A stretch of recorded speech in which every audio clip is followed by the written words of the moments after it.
నమస్తే, welcome to bell TV voice of voiceless. ఈరోజు ప్రధాన పత్రికలు వచ్చినటువంటి హెడ్లైన్స్ ఒకసారి మనం చూద్దాం. ప్రధానంగా ఊరును తేల్చిన కరువు.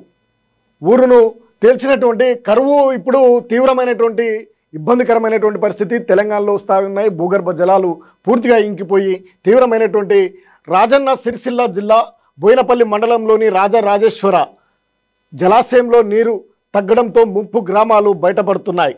ఈ జలాశయంలో నిర్మాణంలో 11 గ్రామాలు ముంపునకు గురయ్యాయి. ప్రస్తుతం జలాశయం నుంచి కుడి ఎడమ కాలువకు దిగువన ఉన్నటువంటి లోయర్ మానేరు ట్యాంకు నీటిని విడుదల చేస్తుండడంతో జలాశయంలో నీరు తగ్గి ముంపు గ్రామాల్లోని ఇండ్లు, ఆలయాలు, పాఠశాలలు బయటపడుతున్నాయి.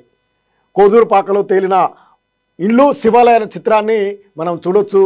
గతంలో జలాశయంలో మునిగిపోయినటువంటి అన్నీ కూడా ఇప్పుడు తేలిపోతూ ఉన్నాయి. పూర్తిగా జలాశయాలు మొత్తం ఎండిపోవడంతో అక్కడ గతంలో మునిగిపోయినటువంటి ఊరు ఇప్పుడు తేల్చింది.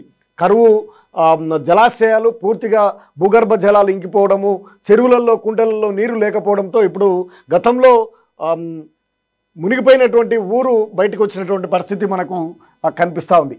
బోరుమన్న చెరువు, ఇక చెరువులు ఎక్కడికక్కడే ఎండిపోతూ ఉన్నాయి. తీవ్రమైనటువంటి మనోవేదనను గురి చేస్తూ ఉన్నాయి. ఇక పోషంపల్లి, నల్గొండ జిల్లా పోషంపల్లిలో ఉన్నటువంటి చెరువును చూడొచ్చు. బోర్లు వేసినటువంటి చెరువులోనే బోర్లు వేసినటువంటి దృశ్యాలు ఇవి. బోర్ల రామరెడ్డి ఊరే ఇది. ముషంపల్లి నల్గొండ జిల్లాలో అనేకమైనటువంటి బోర్లు, 90 బోర్ల దాకా వేసినటువంటి బోర్ల రామరెడ్డి గ్రామంలోనే ఈ దుస్థితి ఏర్పడింది. ఇప్పుడు బోర్లు కూడా ఎండిపోయి చెరువులో వేసినటువంటి బోర్లు కూడా భూగర్భ జలాలు ఇంకిపోవడంతో తోటలు తీవ్రంగా ఎండిపోతూ ఉన్నాయి. నల్గొండ జిల్లా ముషంపల్లి గ్రామంలోని చెరువుల్లో రైతులు వేసిన బోర్లు ఇవి. ఈ చెరువులో కింద 150 ఎకరాల ఆయకట్టు ఉంది. ఇందులో పుష్కలంగా నీరుంటే భూగర్భ జలాలు పెరిగి చుట్టుపక్కల 6 గ్రామాల్లో బోర్లు, బావుల నుంచి ధారాళంగా నీరు వచ్చేది. ప్రస్తుతం ఈ తాటకం అడుగంటిపోవడంతో దాని కింద ఉన్నటువంటి ఆయకట్టుతో పాటు సమీప గ్రామాల్లో బోర్లు ఎండిపోయి పంట దెబ్బతింటుంది. ఈ క్రమంలో రైతులు చెరువులో 50కి పైగా బోర్లు వేసి పైప్ లైన్లలో పంటకు నీరు అందిస్తున్నటువంటి దృశ్యాలు చూస్తూ ఉన్నాం. వేసవి మొదటిలోనే ఏప్రిల్ నెలలోనే, మార్చి వెళ్ళిపోయింది, ఏప్రిల్ నెలలోనే ఈ దుస్థితి ఉంది.